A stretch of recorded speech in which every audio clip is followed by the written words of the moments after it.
Is doctor Veena और आज एक नए टॉपिक को हम डिस्कस करेंगे, वो है साइकोथेरेपी। साइकोथेरेपी मतलब मनोचिकित्सा। मनोचिकित्सा या साइकोथेरेपी को समझने के पहले दो मुख्य टर्म को समझना बहुत जरूरी है, वो है साइकियाट्रिस्ट और साइकोलॉजिस्ट। साइकियाट्रिस्ट और साइकोलॉजिस्ट दोनों ही मेंटल कॉन्फ्लिक्ट से जूझ रहे, साइकोलॉजिकल प्रॉब्लम से जूझ रहे पेशेंट्स का ट्रीटमेंट करते हैं। लेकिन साइकियाट्रिस्ट जहां मेडिकेशन प्रोवाइड करता है, वहीं साइकोलॉजिस्ट थेरेपी सजेस्ट करते हैं। ओके, तो दोनों ही मेंटल कॉन्फ्लिक्ट से जूझ रहे, प्रॉब्लम्स से जूझ रहे पेशेंट्स का ट्रीटमेंट करते हैं। अब साइकोथेरेपी क्या है? साइकोथेरेपी जस्ट नथिंग, वो सिर्फ एक सिंपल टॉकिंग है। सुन के लगा होगा आपको कि इतना सिंपल कैसे है।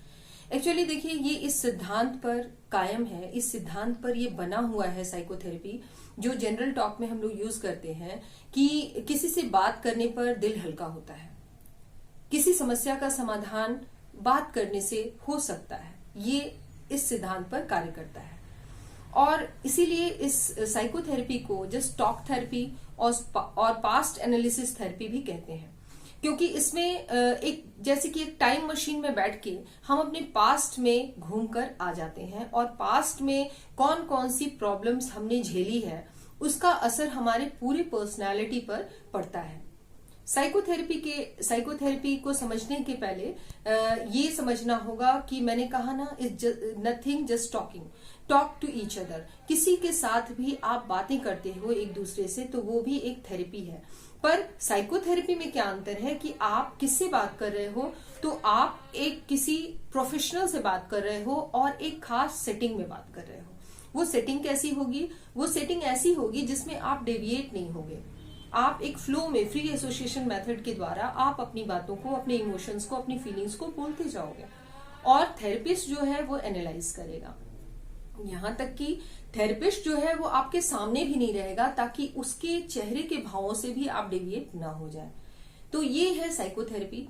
आज इस क्लास में मैं आपको साइकोथेरेपी के एक बहुत महत्वपूर्ण थेरेपी, साइको एनालिटिक थेरेपी, जो कि सिगमंड फ्रॉयड ने दिया था, और साइको एनालिटिक थेरेपी के सभी मुख्य स्टेजेज को, किन किन अवस्थाओं से होके ये थेरेपी अप्लाई की जाती है, थेरेपी किस तरह प्रोवाइड की जाती है और कौन कौन से महत्वपूर्ण पड़ाव इस थेरेपी में आते हैं, तो उन सभी के बारे में आज इस क्लास में डिस्कस करेंगे।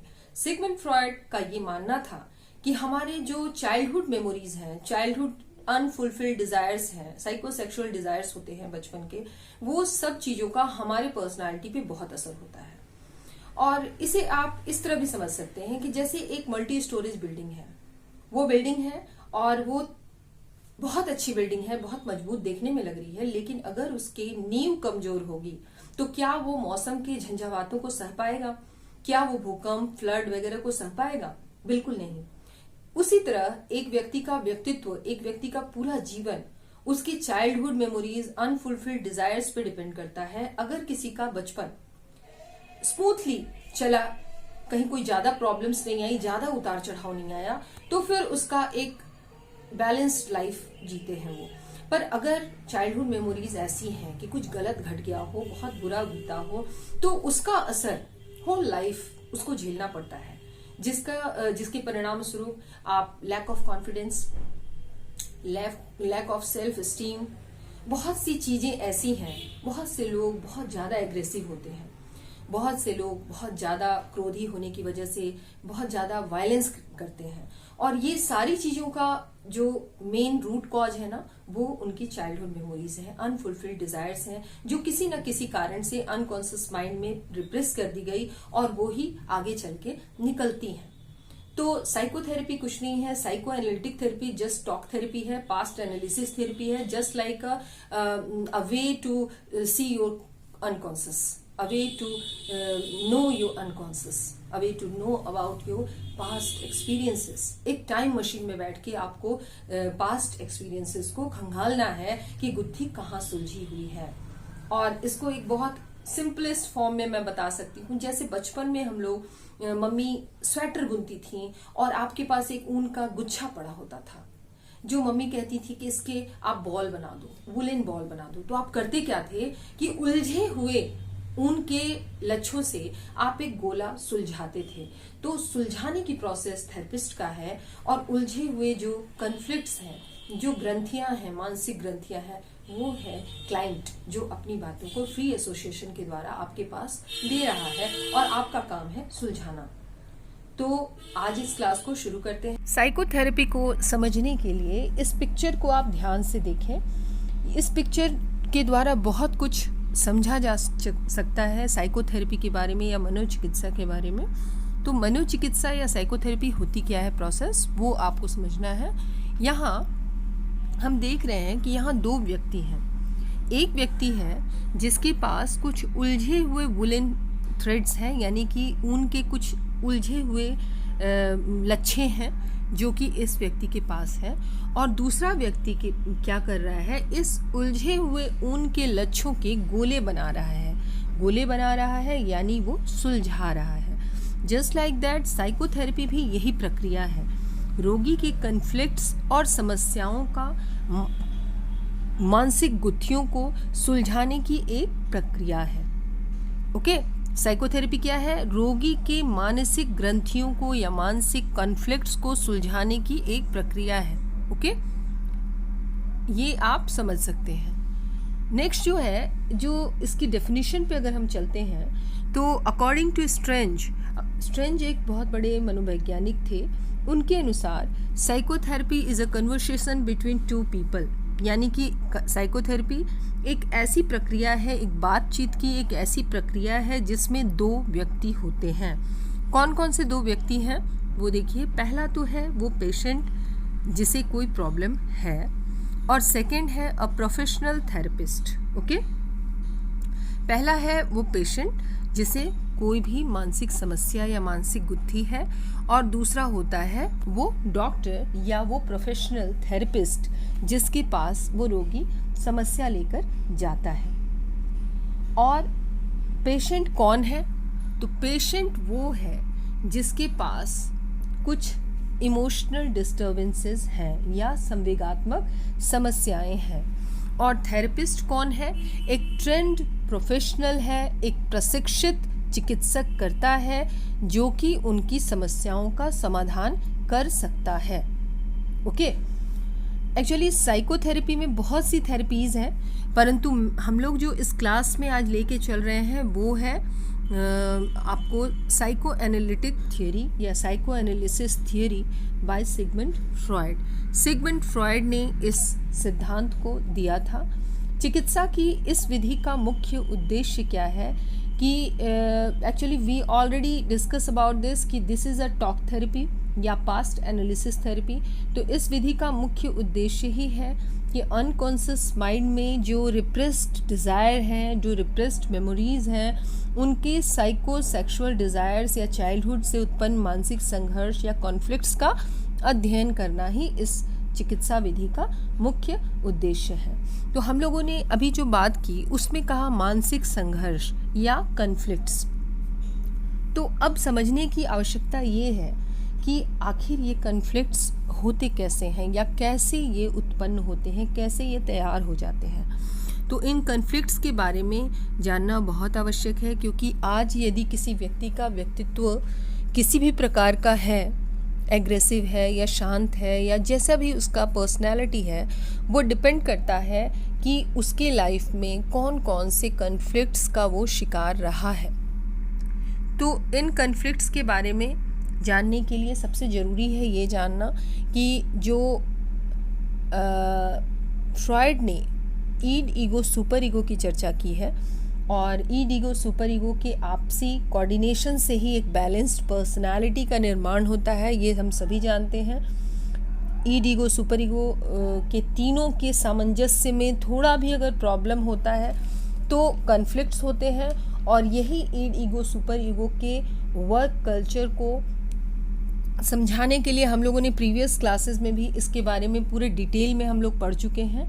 आप सभी वहाँ से इसे समझ सकते हैं, उसका लिंक मैं डिस्क्रिप्शन बॉक्स में डाल दूँगी। आप उस क्लास में जाकर ईड, ईगो, सुपर ईगो को अच्छे से समझिए, उसके वर्क कल्चर को समझिए, उसकी स्ट्रक्चर को समझिए कि क्यों कॉन्फ्लिक्ट्स अराइज होता है इन तीनों के बीच कोऑर्डिनेशन नहीं रहने की वजह से। नेक्स्ट जो है वो कन्फ्लिक्ट्स का कारण बनता है हमारा अचेतन मस्तिष्क या अनकॉन्शियस माइंड। ओके, फ्रॉइड ने टोपोग्राफिकल एस्पेक्ट ऑफ माइंड में कॉन्शियस, सबकॉन्शियस और अनकॉन्शियस की चर्चा की है। ये पिक्चर जो है मेरे उस क्लास के जो थंबनेल है उसमें भी ये बना हुआ था, आप वहाँ जाके ये क्लास आप कर सकते हैं। कॉन्शियस, सबकॉन्शियस और अनकॉन्शियस के बारे में, उसके एस्पेक्ट्स के बारे में, उसकी प्रक्रिया के बारे में, किस प्रकार हमारा अनकॉन्शियस जो होता है, इस फिगर में भी आप देख रहे हो कि अनकॉन्शियस जो है वो सबसे बड़ा वाला भाग है। ये वाला जो है ये अनकॉन्शियस हुआ, ये सबकॉन्शियस हुआ और ये हुआ कॉन्शियस। कॉन्शियस मतलब वो चीज़ें जिसके बारे में प्रेजेंट में हमें पता है। यानी आप खुद सोचिए कि सिर्फ 5% ही हम अपने बारे में जान रहे हैं और सारा भाग जो होता है वो सबकॉन्शियस और अनकॉन्शियस के अंदर आता है। हमारी जितनी भी अनफुलफिल्ड इमोशंस, डिज़ायर्स, हमारी जो पास्ट लाइफ से जुड़ी कन्फ्लिक्ट्स हैं, इन सब को रिप्रेस्ड के कारण रिप्रेशन हो जाता है और कई एक मेंटल प्रॉब्लम्स जनरेट होती हैं। इससे रिलेटेड, इस क्लास से रिलेटेड, अनकॉन्शियस माइंड से रिलेटेड अपने अचेतन को पहचाने करके एक क्लास मैंने डाला है, उसका भी लिंक मैं डिस्क्रिप्शन बॉक्स में दे दूँगी। आप वहाँ से अच्छे से इसको समझ के फिर आगे की क्लास ये आगे बढ़ेंगे तो समझ में ठीक से आएगा। ओके, अब जो ईड, ईगो, सुपर ईगो से रिलेटेड और कॉन्शियस, सबकॉन्शियस और अनकॉन्शियस से रिलेटेड जो कन्फ्लिक्ट्स हैं, उसके साथ ही साथ डे टू डे लाइफ में कई एक समस्याओं से जूझ रहे होते हैं। ओके, तो आज के इस मॉडर्न लाइफ, फास्ट लाइफ में कई एक समस्याएं आ रही हैं और यदि हम मेंटली फिट नहीं हैं, अगर हम मेंटली साउंड नहीं हैं, हम मानसिक रूप से स्वस्थ नहीं हैं, तो हम इन समस्याओं का समाधान आसानी से नहीं कर सकते। एक छोटी सी भी समस्या हमारे सामने आएगी और हमें वो पहाड़ की तरह लगेगा, वो बहुत बड़ा स्ट्रेस का कारण बन जाएगा। वर्क लाइफ बैलेंस करते करते बहुत सी समस्याएं ऐसी आती रहती हैं जिनको एक मानसिक रूप से स्वस्थ व्यक्ति बहुत इजीली उसे समाधान कर सकता है, कोप अप कर लेगा किसी भी समस्या के साथ। परंतु अगर मेंटली डिस्टर्ब जो होंगे, उन्हें छोटी भी समस्या भी पहाड़ लगेगी और इस कारण वो कोप अप नहीं कर पाएंगे। ठीक है, तो बहुत सी समस्याएं हैं, कन्फ्लिक्ट्स का कारण भी बहुत सारा है, इसलिए साइकोलॉजिकल वेलबीइंग हेल्दी होना बहुत ज़रूरी है। अब एक महिला के साथ आप देख लीजिए, एक महिला है, उसे वर्क लाइफ हो गया, उसका फैमिली लाइफ हो गया, इन सब के बीच में ड्यूअल रिस्पॉन्सिबिलिटीज़ को निभाना पड़ता है। इसमें बहुत सी समस्याएं आती हैं। अगर मानसिक रूप से स्वस्थ महिला है तो फिर वो इन समस्याओं का समाधान आसानी से कर सकती है और इन समस्याओं से को आसानी से झेल सकती है, कोप अप कर सकती है। ओके, इनके साथ बहुत अच्छे से कोऑर्डिनेट कर सकती है। परंतु अगर वो मानसिक रूप से कुछ समस्याओं से ग्रस्त है, अगर कुछ कॉन्फ्लिक्ट्स का शिकार है, तो फिर इन समस्याओं का समाधान वो नहीं कर पाएंगे। तो इसलिए साइकोलॉजिकल वेलबीइंग हेल्दी होना बहुत ही आवश्यक है। अब हम इस क्लास में हम लोग जो साइको एनालिसिस के बारे में पढ़ रहे हैं, तो स्टेजेज ऑफ साइको एनालिसिस मतलब वो मनोविश्लेषण जो थेरेपी है, चिकित्सा है, वो किस किस अवस्थाओं से होके आगे बढ़ती है, कैसे ये किन स्टेजेज के दौरान चिकित्सा की जाती है, उसे हम लोग इसमें डिस्कस करेंगे। तो stages of psycho analysis, first stage है प्रिलिमिनरी स्टेज, यानी कि प्राथमिक अवस्था या प्रारंभिक अवस्था। एक्चुअली इसे हम एक तैयारी की अवस्था भी कह सकते हैं। जैसे कोई भी आयोजन होता है तो उसकी एक तैयारी की जाती है, तो इस ट्रीटमेंट की तैयारी के लिए भी तैयारी की अवस्था हम इसे कह सकते हैं। इसमें होता क्या है कि सबसे पहले तो रोगी चिकित्सक के पास आता है और रोगी का एक इंटरव्यू लिया जाता है। इंटरव्यू कहने का मतलब उसकी लक्षणों को समझा जाता है, उसकी समस्याओं को समझा जाता है। ओके, और उसके सिम्टम्स को समझा जाता है, जो आपको जो ट्रीटमेंट है उसका एक्सपेंस, उसका एम, टाइमिंग कितना लगेगा, कब आना है, हफ्ते में कम से कम 3 सिटिंग्स होती हैं, तो कितने दिन चलेगा, क्या है। Basically this is a process, this is a preparation process stage है। ओके, तो इस दौरान interview of the patient, disorder symptoms के बारे में हम लोग जानते हैं कि क्या समस्याएं हैं, एक्सपेंडिचर खर्च क्या होगा, उद्देश्य क्या है हमारा, और समय कितना लगेगा, इन सब चीज़ों के बारे में रोगी को बताया जाता है। टाइमिंग क्या लगेगी, वो सब चीज़ों के बारे में बताया जाता है। This is a beginning of the therapeutic sittings, यानी एक तैयारी की जाती है, चिकित्सा की शुरुआत की जाती है और उसके लिए एक माहौल तैयार किया जाता है। यानी इसके लिए एक सेमी डार्क रूम यानी धीमे प्रकाश वाले कमरे को तैयार किया जाता है। उस रूम में कम से कम सामान हो और सबसे इम्पॉर्टेंट प्रोसेस जो है रैपोर्ट स्थापित करना। यहाँ जो ये है रैपोर्ट क्या होता है, ओके, तो रैपोर्ट को समझना बहुत आवश्यक है। इस रैपोर्ट की प्रक्रिया का अर्थ होता है एक सौहार्दपूर्ण वातावरण या संबंध स्थापित करना, ओके, रोगी के साथ। यह देखिए, कोई भी आपके पास आ रहा है, आप चिकित्सक हो, आपके पास रोगी आ रहा है, तो और वो भी आप उनसे उन समस्याओं के बारे में पूछ रहे हैं, आप उनसे चाइल्डहुड मेमोरीज़ के बारे में पूछ रहे हैं, आप उनसे अनफुलफिल्ड डिज़ायर के बारे में पूछ रहे हैं, दमित रिप्रेस्ड इच्छाओं के बारे में पूछ रहे हैं, तो कोई ऐसे ही आपको नहीं बता देगा। आपको एक संबंध स्थापित करना होगा, आपको अपनी बातों से एक विश्वास कायम करना होगा उस व्यक्ति के प्रति, एक कॉन्फिडेंस जनरेट करना होगा, एक आत्मीयता का संबंध स्थापित करना होगा ताकि रोगी विश्वास आप पर कर सके कि उसकी बातें एक विश्वसनीय व्यक्ति तक जा रही हैं और कॉन्फिडेंशियल रहेंगी, ठीक है। तो rapport is a very important process of the therapeutic sessions. Rapport बहुत ज़रूरी है, ठीक है। और ये इतना इम्पॉर्टेंट है, इससे रिलेटेड क्वेश्चन जो होते हैं कई बार पूरी साइको एनालिसिस से रिलेटेड क्वेश्चन ना आके शॉर्ट नोट्स ऑन रैपोर्ट आ जाता है, ठीक है। व्हाट इज़ रैपोर्ट या right short notes on rapport formation. तो ये एक बहुत महत्वपूर्ण प्रोसेस है। पर यहाँ ये देखना होगा कि मैंने यहाँ मेंशन किया है फर्स्ट रैपोर्ट, यहाँ फर्स्ट रैपोर्ट किया है, ठीक है। तो फर्स्ट रैपोर्ट का मतलब कि ये एक पहला प्रोसेस है इसमें प्रिलिमिनरी स्टेज में, जहाँ पर कि रैपोर्ट स्थापित किया जा रहा है और एक बार और आवश्यकता पड़ेगी रैपोर्ट स्थापित करने की पेशेंट के साथ। तो इसलिए मैंने यहाँ फर्स्ट रैपोर्ट लिखा है, यानी रैपोर्ट स्थापित करने की ये शुरुआती प्रक्रिया है। अब इस पिक्चर को देख के आप समझ सकते हैं कि रैपोर्ट किस प्रकार से रेडी किया जाएगा, ओके, ठीक है। इसमें कई सारे प्रोसेस है। Ask, use their name, ask and use their name, activity, listen, ask questions, show empathy, find common ground, follow the lead, B genuine. देखिए, मेन उद्देश्य क्या है, इन सारी चीज़ों को देख के आपको क्या लग रहा होगा कि एक सौहार्दपूर्ण, सहानुभूतिपूर्ण वातावरण का निर्माण करना है। कई ऐसी जगहें आएंगी जहाँ पर वो अटकेगा, झिझकेगा बताने में अपनी समस्या के बारे में। तो उस समय आपको एक माहौल बनाना होगा, एक वातावरण तैयार करना होगा कि भाई ये समस्याएं तो नॉर्मल है, मेरे साथ भी ये घट चुकी हैं, ओके, ताकि उसे लगे कि मैं एक जेन्युइन आदमी के साथ बता रहा हूँ और वास्तविकता से संबंध रहे, ओके। तो that's why I am saying ना कि rapport is a very important process of this therapy. बहुत इंपॉर्टेंट है रैपोर्ट की प्रक्रिया।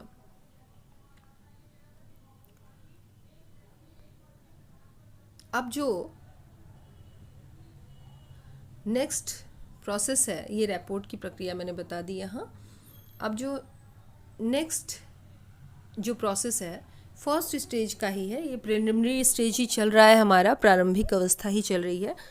इसमें रैपोर्ट स्थापित हो गया, then the free association technique का यूज किया जाता है, ओके। फ्री एसोसिएशन टेक्निक क्या होगा? मुक्त साहचर्य प्रक्रिया है ये, स्वतंत्र साहचर्य प्रक्रिया। इसमें होता क्या है कि बहुत फ्रीली रोगी जो है, जब एक रैपोर्ट स्थापित आप कर लेते हो, जब चिकित्सक जो है रोगी के साथ एक आत्मीयता का संबंध स्थापित कर लेता है, एक विश्वास का संबंध स्थापित कर लेता है, तो उसके बाद से रोगी अपनी समस्याओं के बारे में बताना शुरू करता है, अपने इमोशंस के बारे में समझाना शुरू करता है। जैसे कि ये उलझे हुए वुलन जो थ्रेड्स हैं उनको दिखाता है कि मेरे अंदर इतनी गुत्थियां हैं, और चिकित्सक उन गुत्थियों को सुलझाता जाता है, ठीक है। तो ये एक बहुत बड़ी प्रक्रिया है स्वतंत्र साहचर्य या संवेगों का मुक्त साहचर्य विधि द्वारा फ्री एसोसिएशन टेक्निक द्वारा समझाना, जिसके कारण उसके अनकॉन्शियस में छुपे हुए विचार भी धीरे धीरे बाहर आने लगते हैं। क्योंकि यहाँ थेरेपिस्ट जो होता है उसकी जो भूमिका होती है वो एक लिसनर की भूमिका होती है। अगर कहीं रोगी अटका तो उसको समझाना है, लेकिन ज़्यादातर केसेस में एक गुड लिसनर की तरह से ही जो थेरेपिस्ट है वो काम करता है। इस पिक्चर को आप देखिए, this is a time machine type thing है। ये है past analysis, past regression. Actually जो फ्री एसोसिएशन मेथड है, फ्री रिकॉलिंग मेथड है, वो एक पास्ट रिग्रेशन है। अपने पास्ट में जाना और अपने पास्ट की फीलिंग्स, अपने इमोशंस, अपने अनुभवों को बताना। और कई एक अध्ययनों में ये साबित हो चुका है कि जितने भी ज़्यादा क्राइम, जितनी भी ज़्यादा समस्याएं समाज में हैं, लोगों के साथ घट रही हैं, उनका कारण उनके पास्ट में ही छुपा है। तो पास्ट रिग्रेशन बहुत इम्पॉर्टेंट है। तो फर्स्ट प्रोसेस मैंने आपको समझा दिया कि फर्स्ट प्रोसेस जो है प्रारंभिक अवस्था में क्या क्या आ गया। फ्री एसोसिएशन मेथड आ गया, रैपोर्ट स्थापित करना है, पास्ट रिग्रेशन करना है। The second stage, the stage of psychoanalysis of the second stage is the second stage of resistance, यानी कि प्रतिरोध की अवस्था। होता यह है कि फ्री एसोसिएशन के दौरान रोगी बताते बताते अचानक से रुक जाता है, वो बताना नहीं चाहता है। Okay, hesitate to express undesirable ideas and experiences. कई ऐसे चाइल्डहुड साइकोसेक्सुअल यानी बाल्यावस्था की मनोलैंगिक इच्छाएं होती हैं, या ऐसा उसके साथ कुछ ऐसा गलत घटा होता है जिसे बताने में वो शर्माते हैं, झिझकते हैं। ओके, तो एक्चुअली ये बहुत ही इम्पॉर्टेंट स्टेज है। आप यहीं पर थेरेपिस्ट ये समझता है कि यहाँ ज़रूर कोई ना कोई प्रॉब्लम है जिसके कारण वो बताना नहीं चाह रहा है। ठीक है, तो recognition and deep analysis of resistance, यानी कि इस प्रतिरोध की अवस्था का गहन अध्ययन बहुत ही आवश्यक है। और ये इंडिकेट क्या करता है? Indication of repressed subject. कुछ दमित इच्छा है, वहाँ कुछ दमित संवेग हैं जिनके बारे में रोगी बताना नहीं चाह रहा है। ठीक है, तो मैंने जो प्रारंभिक अवस्था में क्या बताया था, रैपोर्ट स्थापित करने की जो प्रक्रिया है, वहाँ मैंने आपको बताया था फर्स्ट रैपोर्ट। ओके, तो सेकंड रैपोर्ट की आवश्यकता यहाँ आ जाएगी चिकित्सक को, क्योंकि फिर वही प्रॉब्लम आ रहा है। रोगी झिझक क्यों रहा है? रोगी झिझक इसलिए रहा है कि उसे आप पर विश्वास नहीं है पूरी तरह से, इसलिए वो जो है अपनी अंदर की प्रेरणा, अपने दर्द, अपने दमित इच्छाओं को बता नहीं पा रहा है, इसलिए वो रुक गया है, रेजिस्टेंस कर रहा है, प्रतिरोध कर रहा है। तो यहाँ पर सेकेंड रिपोर्ट की आवश्यकता है। और सेकेंड रिपोर्ट एक ऐसे संबंध है जिसमें रोगी चिकित्सक पर फिर से एक विश्वास कायम करता है और फिर वो घनिष्ठ संबंध बना, जहाँ सौहार्दपूर्ण वातावरण बना, रोगी अपनी सारी संवेगों को बताने लगता है। और अगर ये सेकेंड रिपोर्ट नहीं स्थापित हुआ तो रोगी फिर अपने आप को एक्सप्रेस नहीं करेगा और वहीं पर वो रुक जाएगा। ठीक है, तो ये इम्पॉर्टेंट है कि सेकेंड रिपोर्ट स्थापित करना। Third stage of psycho analysis. Third stage क्या है? Analysis of dreams. देखिए, स्वप्नों का विश्लेषण बहुत आवश्यक है। मनोविश्लेषण प्रक्रिया में रोगी अपने ड्रीम्स का एनालिसिस करता है, अपने ड्रीम्स के बारे में भी बताने लगता है, पूछा जाता है उससे, और एनालिस्ट क्या करता है? उन ड्रीम्स का एनालिसिस करता है। मनोविश्लेषण सिद्धांत के अनुसार ड्रीम्स, स्वप्न जो है ना, एक्चुअली हमारे ईगो के बीच एक समझौता है जिसमें उपाहंग यानी कि ईड की अतृप्त इच्छाओं की पूर्ति प्रतीकात्मक ढंग से होती है। ड्रीम्स के कारण कोई भी व्यक्ति अपने स्वप्नों में अंतर्निहित इच्छाओं का ज्ञान नहीं कर पाता है, क्योंकि बहुत सारे स्वप्न आते हैं, बहुत सारे ड्रीम्स हम देखते हैं और उसमें छुपे हुए हमारे कुछ इच्छाएं हैं जिनकी फुलफिलमेंट होती है। इस प्रकार जो विषय हमारे कॉन्शियस माइंड के द्वारा स्वीकार्य नहीं होते और अनकॉन्शियस में धकेल दिए जाते हैं, वो सभी स्वप्नों के माध्यम से सामने आना चाहते हैं। और एनालिस्ट जो होता है, जो थेरेपिस्ट होता है, वो स्वप्नों का विश्लेषण करके पता लगाता है कि गुत्थी कहाँ पर उलझी हुई है। तो स्वप्नों का विश्लेषण भी एक बहुत महत्वपूर्ण स्टेज है साइको एनालिसिस थियरी की। नेक्स्ट है फोर्थ स्टेज है स्टेज ऑफ ट्रांसफरेंस, यानी कि स्थानांतरण की प्रक्रिया। स्थानांतरण किस चीज़ का? स्थानांतरण इमोशंस का। ओके, ट्रांसफरेंस यानी स्थानांतरण, यानी एक जगह से दूसरी जगह जाना। तो वो किस चीज़ का स्थानांतरण कर रहे हैं? तो इमोशंस का। होता ये है कि जब थेरेपिस्ट को रोगी अपनी सारी बातें बताता है और धीरे धीरे कई ऐसे सेशंस हो जाते हैं, दोनों के बीच अच्छा संबंध स्थापित हो जाता है, तो रोगी की बाल्यकाल जो है उनकी पारिवारिक सदस्यों, खासकर माता पिता शिक्षक के प्रति जो भी घृणा का भाव या प्रेम का भाव रहता है, वो धीरे धीरे करके वो चिकित्सक के प्रति स्थानांतरित हो जाता है। यानी यदि उसमें प्रेम का भाव है तो उसे चिकित्सक के प्रति वो हो जाएगा। यदि उसे किसी के प्रति घृणा का भाव है, लाइफ में बचपन में किसी ने उसके साथ गलत किया है, तो वो घृणा, वो हेट फीलिंग्स जो होगी वो चिकित्सक के प्रति हो जाएगी। इमोशनल रिलेशनशिप फॉर्मेशन होगा, होस्टाइल फीलिंग्स, लिबिडिनल प्रोसेस, मैंने कहा ना, लिबिडो यानी बाल्यकाल की जो मनोलैंगिक इच्छाएं हैं, दमित इच्छाएं हैं, इमोशनल जो भी प्रोसेस है, वो सभी स्टेज ऑफ ट्रांसफरेंस के थ्रू चिकित्सक के प्रति वो सारी इमोशंस जो होती हैं, जो घृणा या प्रेम का पात्र जो माना जाएगा, वो चिकित्सक को ही वो मान लेता है और अचेतन में बैठी संवेगात्मक एवं भावात्मक प्रवाहों का उसकी ओर प्रदर्शन करने लगता है। अब ये ट्रांसफरेंस भी दो प्रकार के होते हैं। ये ट्रांसफरेंस जो होगा, ये होगा पॉजिटिव ट्रांसफरेंस और निगेटिव ट्रांसफरेंस।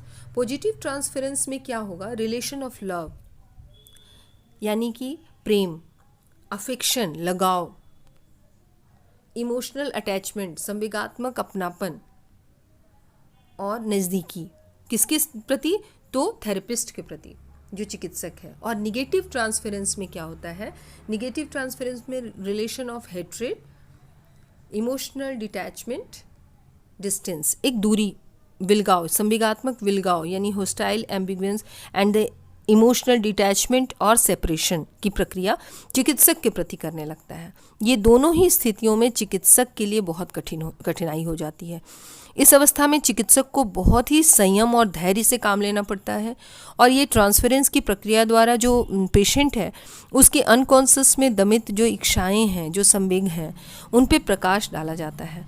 इसलिए जो थेरेपिस्ट है इन भावों के उत्पन्न होने देने में सहयोग करता है और रोगी को इन भावों के जो ओरिजिनल सोर्स है उसके महत्व का बोध कराता है। ओके, कहाँ से आप में ये प्रेम हुआ, कहाँ से घृणा उत्पन्न हो रही है, उसके बारे में वो रोगी को बताता है। एक्चुअली थेरेपिस्ट को यहाँ पर बहुत ही सहयोग देना पड़ता है, बहुत सहयोग करना पड़ता है, क्योंकि positive transference is okay, but negative transference की स्थिति में चिकित्सक रोगी के लिए विश्वसनीय बनने की कोशिश करता रहता है और रोगी के घृणा के भावों को स्पष्ट करने का प्रयत्न करता है।